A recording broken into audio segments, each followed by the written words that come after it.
A aula de hoje é sobre adaptações celulares. E antes de qualquer coisa, principalmente para quem for meu aluno, se inscreve no canal, né? Porque aí ajuda eu continuar postando os vídeos para ajudarem vocês. E dá um gostei aí se tiver gostado. E então, as células, normalmente elas estão em um estado fisiológico, no seu estado fisiológico normal, que é chamado de homeostasia. E começa a homeostasia aqui, ó, uma célula normal em homeostase.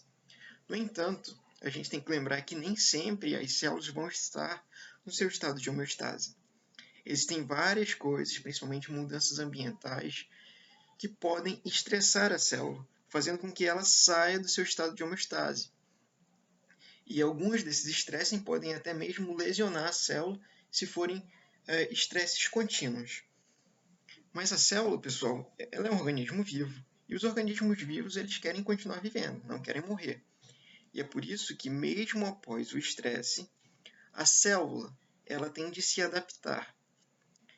Para quê? Para que ela consiga sobreviver nessa mudança fisiológica. Ela vai ter que sofrer uma adaptação de fisiologia, onde ela vai conseguir se adaptar a esse estresse. Os 4 principais tipos de adaptações celulares são hipertrofia, hiperplasia, atrofia e metaplasia. Bem, mas a gente tem que lembrar o seguinte: existe um limite cujo as células podem se adaptar. Por quê? Se esse estresse ele for contínuo para a célula pode chegar em um certo momento, em um limiar de adaptação, onde ela não vai conseguir mais se adaptar. Isso aqui, ó, por isso que tem essa setinha aqui, escrito incapacidade de se adaptar. Quando a célula sai dessa barreira, aliás, desse limiar, o que acontece é o que a gente chama de lesão celular. A lesão celular pode acontecer por outro motivo também. Existem estímulos que são altamente nocivos para a célula. O que seriam esses estímulos? Veneno, mudanças de temperaturas muito abruptas, que justamente podem causar isso aqui, ó, o chamado de lesão celular. A gente tem que lembrar que lesão celular é diferente de adaptação celular, uma vez que a adaptação celular ela sempre vai ser reversível. Já a lesão celular, não. A lesão celular ela pode ser reversível ou irreversível. Mas vocês devem estar se perguntando aí, o que é lesão celular? Quais são os tipos de lesão celular? O que acontece na célula para ela ser lesionada, não é? Bem, a célula ela pode ser lesionada em sua membrana plasmática, ela pode ser lesionada em sua mitocôndria, uma vez que a mitocôndria celular seja lesionada, essa célula muito provavelmente ela pode passar a produzir baixíssimas quantidades de ATP, e por isso ela pode até mesmo morrer. Bem, outro tipo de lesão celular que é o mais conhecido pelas pessoas são as lesões a nível de DNA. Outro tipo de lesão celular que geralmente acontece nas células é justamente lesão em proteínas. E geralmente essas lesões em proteínas podem acontecer até mesmo por toxinas. Por exemplo, toxinas de cobra podem inibir uma proteína que é muito importante para as células e fazer com que essa célula entre em morte celular. Bem, como eu falei para vocês, a lesão celular ela pode ser reversível e irreversível. No caso da lesão reversível, é uma lesão leve, uma lesão transitória, onde o estímulo nocivo ele vai ter um breve contato com a célula e ele vai ser rapidamente tirado. Então a célula ela vai ter o quê? Chances de consertar reparar, né? Qualquer dano que tenha acontecido na célula. Isso vai levar a célula para onde? A célula pode retornar ao seu estado de homeostasia, ou seja, a célula pode voltar ao seu estado de célula normal. No entanto, se os danos forem muito grandes, principalmente a membrana plasmática da célula, ou até mesmo o nível de mitocôndria, ou nível de DNA, a gente diz que essa lesão é uma lesão irreversível. Então, não há outra saída para essa célula a não ser entrar em morte celular. E a gente tem que lembrar aqui, ó, que existem 2 tipos de morte celular: a necrose e a apoptose. A principal diferença delas é que, na apoptose, nós não observamos a presença de processos inflamatórios. Já aqui, ó, na necrose, a gente observa, sim, sempre a presença de processos inflamatórios. Causas de morte celular. As principais causas de morte celular são isquemia, que é a redução do fluxo sanguíneo. Essa isquemia ela pode ser total ou parcial. Infecções. Por que infecções? Por que uma infecção pode causar a morte celular? Algumas células podem ser infectadas por vírus, e esses vírus podem vir a lisar essas células. Toxinas, como eu já expliquei, algumas toxinas podem inibir proteínas que são fundamentais para a célula, e isso pode gerar lesões que são lesões irreversíveis e fazer com que a célula entre em morte celular. Reações imunes. Bem, algumas reações imunes são tão exacerbadas no nosso corpo, principalmente a inflamação crônicas, que elas podem lesionar as células de determinado tecido. Tá bem? Mas a gente tem que lembrar o seguinte, que nem todos os tipos de morte celular são patológicos. Existem alguns tipos de mortes celulares que são o quê? Fisiológicos e fundamentais para o desenvolvimento do nosso organismo. Principalmente aqui, ó. Já ouviram falar disso aqui, pessoal? Isso aqui que vocês estão observando entre os dedos dessa mão é o que a gente chama de membrana interdigital dos dedos. É um resquício evolutivo aí. Bem, essa membrana, ninguém nasce com ela, obviamente. Pelo menos não deveria, né? Se nascer, é algum erro genético, algum erro no processo de desenvolvimento. O que acontece é que todas as células, como vocês podem ver aqui, ó, nessa mãozinha, todas as células que formam essa membrana interdigital dos dedos, elas sofrem um processo de apoptose. E por isso elas vêm a morrer. Se a gente olhar aqui, ó, numa figura onde o desenvolvimento está mais avançado, essas células todas desapareceram. Uma das melhores células para a gente falar de adaptação celular é o qual? As células musculares, porque elas se adaptam muito fácil. Mas elas também podem se lesionar muito fácil. Aqui, ó, nessa figura, nós temos o que a gente chama de miócito cardíaco, que são as células contráteis do coração. Esse aqui é um miócito cardíaco normal. Esse daqui também é um miócito cardíaco. Mas esse miócito cardíaco, ele está com hipertrofia. Ele se adaptou a um estímulo, a um estresse, na verdade. Por quê? Esse miócito cardíaco aqui que a gente está observando, que sofreu hipertrofia, portanto, a célula hipertrófica ela está muito maior que a célula normal. A gente consegue ver visualmente que o volume dessa célula aqui, ó, é bem menor que a célula hipertrófica. E isso aqui aconteceu porque existe uma patologia, na verdade, que é chamada de hipertensão. Muitos de vocês devem conhecer alguém da família de vocês que tem hipertensão. E esse hipertenso, o coração de uma pessoa hipertensa, ela vai trabalhar muito mais. Por trabalhar muito mais, o coração tem que se adaptar. E aí o que ele faz? Ele aumenta seu volume para que ele consiga acompanhar a quantidade de trabalho, a quantidade de sobrecarga que ele vai ter. Isso é bom? Não. Principalmente quando é um processo patológico. Por quê? Pergunto a vocês, dois corpos ocupam o mesmo lugar no espaço? Não, não ocupam. Então, se a célula está crescendo, é obviamente que esse órgão ele também vai estar crescendo. Aqui embaixo a gente tem um corte do coração que sofreu hipertrofia e aqui em cima um corte de um coração normal. Isso aqui, ó, essas cavidades que a gente consegue observar, são os ventrículos. Olha aqui, ó. Aqui também, ó, são os ventrículos, mas quando a gente compara os ventrículos de um coração hipertrófico, se torna óbvio que essa cavidade é bem menor no coração hipertrófico.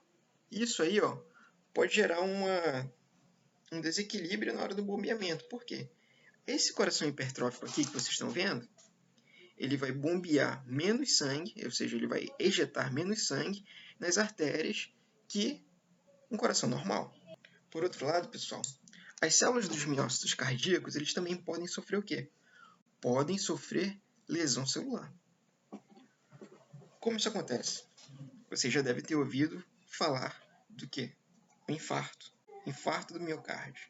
E o infarto do miocárdio nada mais é que a morte dos miócitos cardíacos. E essa morte ela é devido ao quê? A um processo de isquemia. A isquemia faz um bloqueio do fluxo sanguíneo do sangue que iria nutrir e oxigenar essas células. Uma vez que essas células fiquem sem oxigenação, elas são rapidamente lesionadas. Por quê? Não vão produzir ATP. Uma vez que elas sejam privadas de oxigênio, elas vão sofrer danos celulares.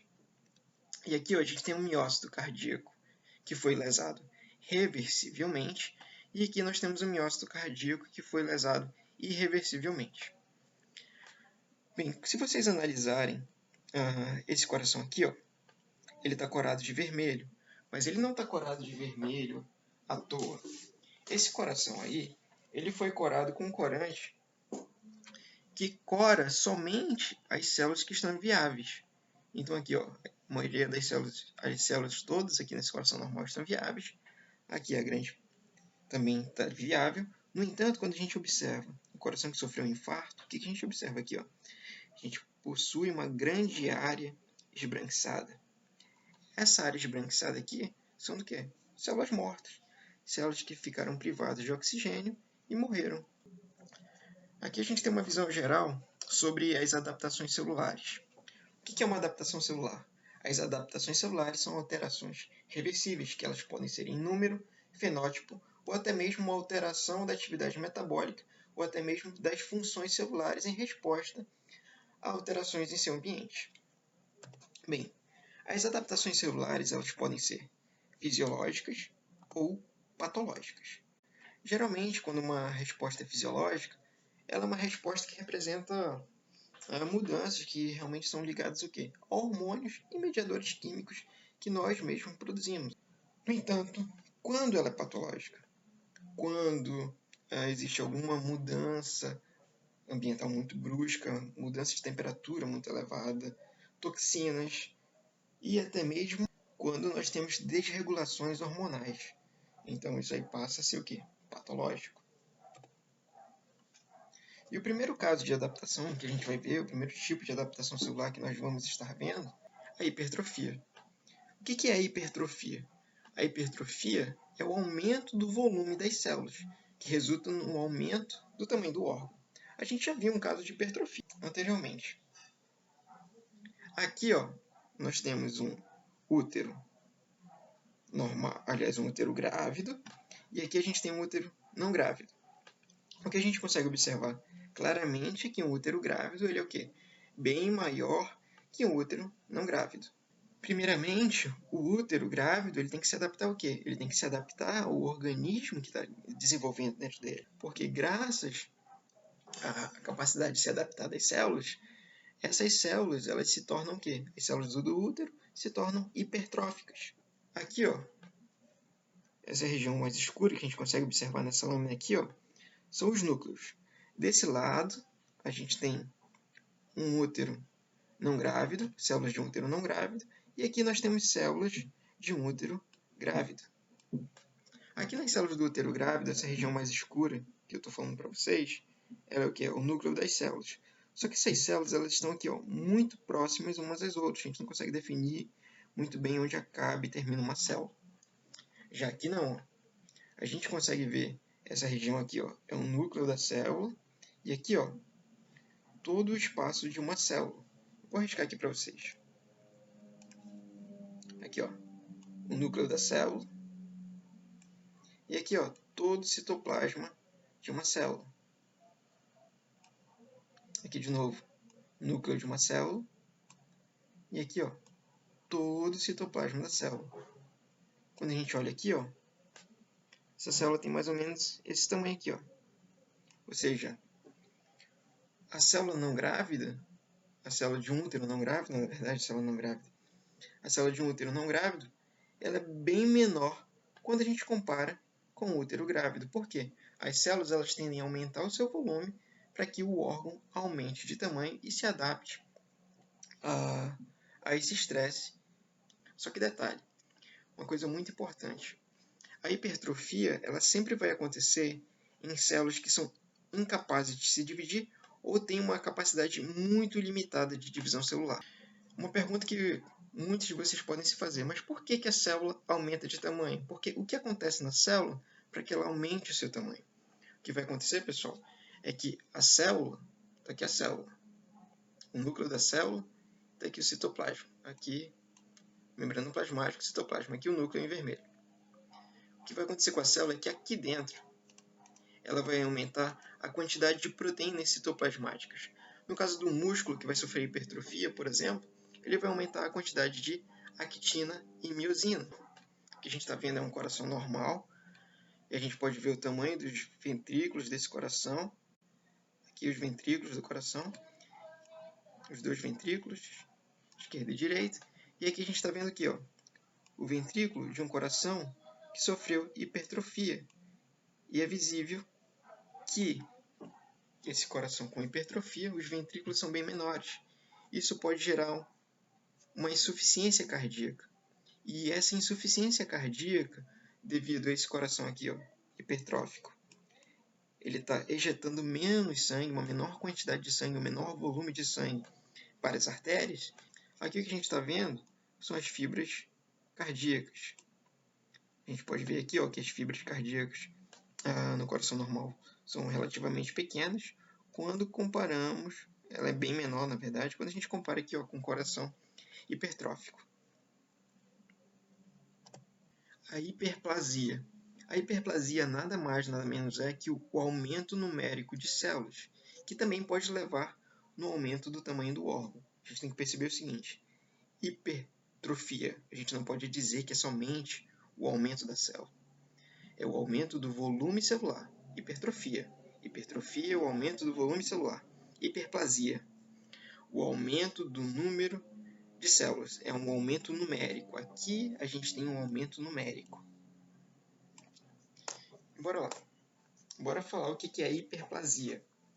Hiperplasia, pessoal, nós temos dois tipos de hiperplasia. A hiperplasia hormonal e a hiperplasia compensatória. Na hiperplasia hormonal, a gente pode exemplificar como a proliferação do epitélio durante a gravidez. Por quê?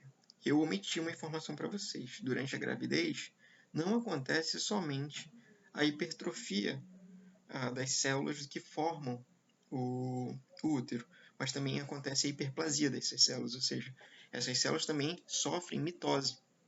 A gente também tem o quê? A hiperplasia compensatória. Onde que ocorre isso? Bem, na pele, quando você se fere, você perde algumas células. No entanto, algumas vezes não forma cicatriz. Nessas vezes que não forma cicatriz, ali é bem visível a hiperplasia das células do epitélio. Por quê? As células restantes sofrem hiperplasia para compensar as células que vocês perderam durante a lesão no tecido. Bem, mas a gente tem um órgão que ele é único, ele é fantástico, o fígado. O fígado, pessoal, as células que formam o fígado são chamadas de hepatócitos. E se você tirar um dos dois lóbulos do fígado, os hepatócitos têm capacidade de regenerar o lóbulo que foi retirado. Por quê? Cerca de 12 horas após a retirada de um dos lóbulos, o que acontece é que os hepatócitos é como se eles sentissem falta da outra metade do fígado. E eles falam, é como se eles se comunicassem uns aos outros e falassem: galera, tá faltando metade do fígado? Nós temos o quê? Nós temos que regenerar essa metade. Então essas células elas começam a sofrer mitose, e isso aí inicia-se, na verdade, a hiperplasia, e o processo de hiperplasia termina quando a outra metade do fígado é regenerada. Mas também, pessoal, existe o quê? A hiperplasia patológica. Na hiperplasia patológica, ela geralmente acontece devido à produção e estimulação hormonal excessiva. Aqui tem uma curiosidade bem interessante da gente falar, é que existe um hormônio que é chamado de GH. As crianças produzem esse GH para quê? Para proliferação celular, para que essas crianças cresçam. Existem crianças que não têm uma produção suficiente de GH e por isso essas crianças ficam muito pequenas, têm uma estatura muito baixa. No entanto, hoje, nas farmácias, existem o quê? Comercialização de GH. Só que existem algumas pessoas que tomam o GH sem precisarem. Geralmente essas pessoas são pessoas que malham. E aí existe um grande problema. Um problema hormonal? Sim, um problema hormonal, sim. Mas o maior problema é que todo mundo, pessoal, todo mundo um dia na vida vão ter células que são chamadas de células cancerígenas. Só que o que acontece normalmente é que essa célula cancerígena ela é eliminada. Eliminada por quem? O nosso sistema imunológico. O nosso sistema imunológico consegue eliminar as células cancerígenas. Certo? Algumas pessoas não conseguem, e é por isso que essas pessoas desenvolvem o câncer. Mas bora voltar aqui no caso de GH. Como todo mundo um dia na vida desenvolveu ou vai desenvolver algumas células cancerígenas, o que acontece com um camarada que toma GH? Essas células cancerígenas são estimuladas pelo GH que esse cara está tomando, esse cara é genial, né? A se dividirem. E se dividem o quê? Muito rapidamente. E por estar sendo estimulado uma divisão com GH, o que pode acontecer é que essas células cancerígenas podem atingir um nível que não mais vão ser eliminadas pelo nosso corpo. E aí o camarada que nunca ia ter câncer na vida, devido à sua ideia genial de ficar grandão, né, acaba desenvolvendo um câncer. Mas aqui é um outro exemplo de hiperplasia, né, hiperplasia patológica. Aqui nós temos um endométrio normal e aqui nós temos um endométrio com hiperplasia, ou seja, as células desse endométrio fizeram uma replicação celular.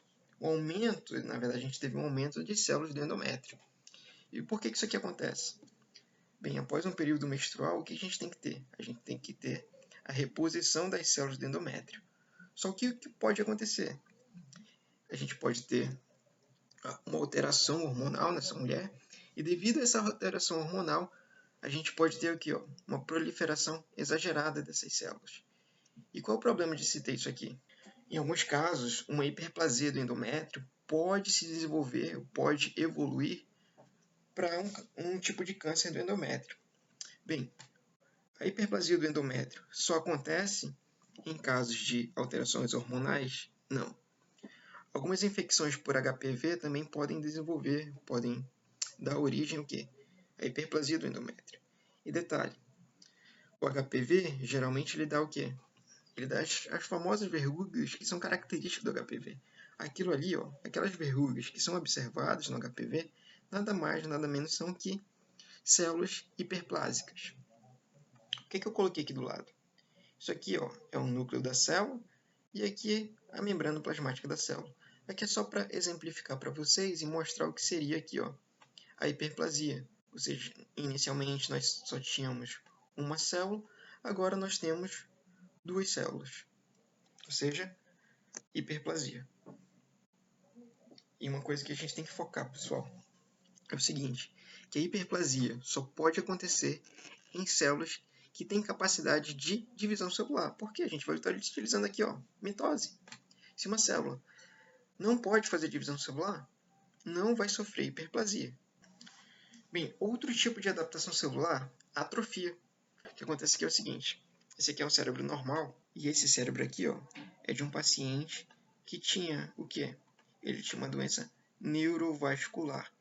E essa doença neurovascular, ela meio que limitava, ela limitava a nutrição dessas células cerebrais aqui. E é por isso que quando a gente observa os sulcos desse cérebro, aqui os sulcos, são bem maiores e bem mais profundos que o cérebro normal. Como as células diminuíram de tamanho nesse cérebro, é o processo contrário à hipertrofia. Se na hipertrofia a gente tem um aumento do volume celular, aqui na eutrofia a gente tem a diminuição do volume celular. E por que acontece a atrofia? A diminuição do tamanho da célula pela perda de substância celular, ou seja, a gente tem a perca de proteínas citoplasmáticas e até mesmo a perda de algumas organelas. Onde é que isso pode acontecer? Pessoas que sofreram acidentes de carro e lesionaram a medula podem ter atrofia do músculo. Por quê? Aqui nós temos um neurônio motor. E se ele é um neurônio motor, ele vai estar o quê? Ligado a um músculo. Então isso aqui, essa região aqui é um músculo. E como eu costumo dizer para os meus alunos, pessoal, a célula, a natureza, ela é muito inteligente mesmo. Ela é muito sábia. E aqui, a gente lesionou esse neurônio motor. A gente cortou a conexão do axônio, que vinha aqui do corpo do neurônio até o músculo. Vocês acham que se isso aqui é bloqueado, isso aqui é rompido, vai ter comunicação entre o neurônio e o músculo? É óbvio que não. Então, a gente se pergunta o seguinte: será que esse músculo vai movimentar? É óbvio que não. Então, vocês acham que a célula, aliás, o nosso corpo, vai continuar nutrindo células que não estão sendo utilizadas? Não. E é por isso que a atrofia acontece. Se você não utiliza, o corpo entende o seguinte: por que eu vou nutrir uma célula que eu não vou utilizar? Vai ser perda de energia, perca energética. E a natureza é diferente de nós humanos. Ela tenta sempre economizar o máximo possível. Só que, como eu falei para vocês, toda adaptação celular é reversível. Se porventura a conexão, a comunicação entre neurônio e músculo for restabelecida, o que pode acontecer o quê? Esse músculo vai voltar a ser utilizado, e por voltar a ser utilizado, ele vai sofrer um processo de desatrofiação. Aqui ele estava bem pequeno, aqui ele volta ao seu estado normal. Pacientes que estão em coma. Se pacientes estão em coma, eles estão utilizando os membros deles? Não, não estão utilizando os membros. E é por isso que o nosso corpo vai entender o quê? Por que eu vou nutrir uma célula que não está sendo utilizada? Então ele para de nutrir e essa célula tem o seu tamanho. Aqui uma célula normal e a célula atrofiada, onde a célula diminuiu o seu volume. Então ele faz isso, para de nutrir, só que a célula não morre. Ela só diminui a sua atividade metabólica, diminui substâncias citoplasmáticas de tal forma que ela tem a sua atividade metabólica diminuída, mas ela não morre, continua viva. Outro caso, além de pacientes em coma, que podem ter a perda de massa corpórea, a gente pode ir muito além. Os astronautas. Os astronautas, se eles ficarem muito tempo no espaço, eles voltam para a Terra o quê?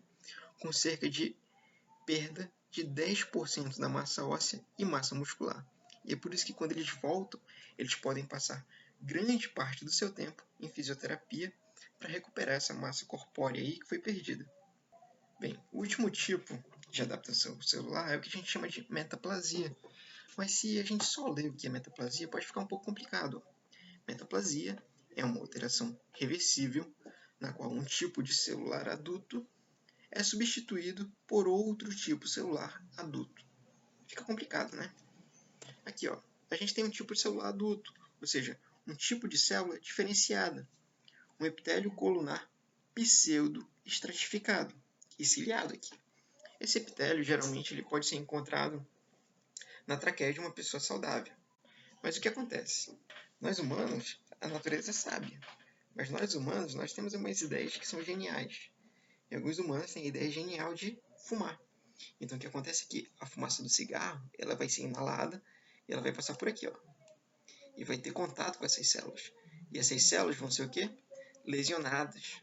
Algumas dessas células aqui, ó, podem até mesmo vir a morrer, vir a ter um processo de morte celular.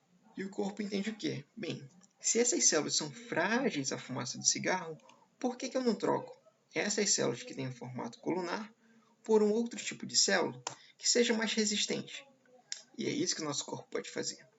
Ele troca as células que eram colunares por células pavimentosas, ou seja, por tecido epitelial escamoso.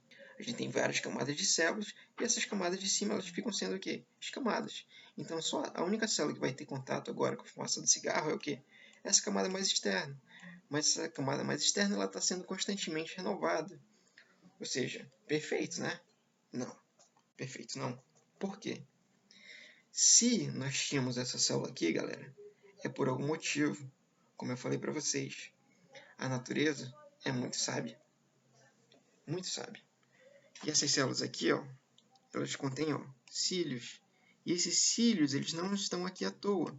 Essa célula produz muco. O muco que é produzido por essa célula também não é à toa. O muco fica aqui, ó, em contato com esses cílios. Quando a gente inspira, o que acontece? O ar vai passar por aqui. E o ar traz junto o quê? Traz junto bactérias, fungos, poeira. E toda essa poeira ela vai ficar aqui, ó, retida. ela pode ficar aqui retida, junto com as bactérias. E aí, ó, esses cílios eles são dotados de movimentação, que podem auxiliar nós escarrarmos ou deglutirmos o muco que fica aqui junto com as bactérias e o poeira. Só que, olha o que acontece aqui no camarada que fuma. Ele vai ter os cílios? Não, não vai ter os cílios. Ele vai ter o muco? Também não vai ter um muco.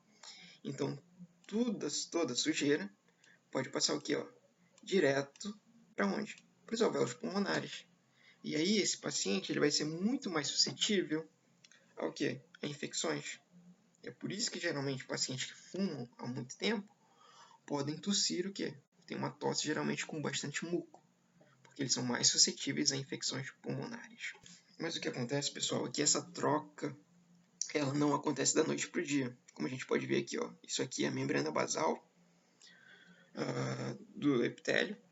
E aqui, ó, onde a gente está observando, começando a observar a troca de tecido epitelial pseudo-estratificado por tecido epitelial pavimentoso estratificado, ou seja, pela metaplasia escamosa, ou seja, essas células aqui, ó, epitélio escamoso. A gente está observando aqui, ó, um epitélio escamoso. Ou seja, a célula, o nosso organismo está trocando as células do tecido que era encontrado aqui, por células que são mais resistentes. No entanto, esse paciente vai sofrer as consequências, como a gente já viu. Outra coisa que é importante frisar: a metaplasia é uma alteração reversível na qual o tipo de célula adulto, pessoal, adulto, é substituído por um outro tipo celular adulto. O que eu quero dizer com isso? Essas células aqui, ó, são células especializadas, todas duas. Eu não estou trocando uma célula especializada por célula-tronco. Se fosse uma célula especializada por célula-tronco, já seriam outras patologias que não convém para a gente nesse momento, tá bom? E como é que essa troca acontece? Aqui, ó, na membrana basal, nós temos células que são chamadas de células-tronco.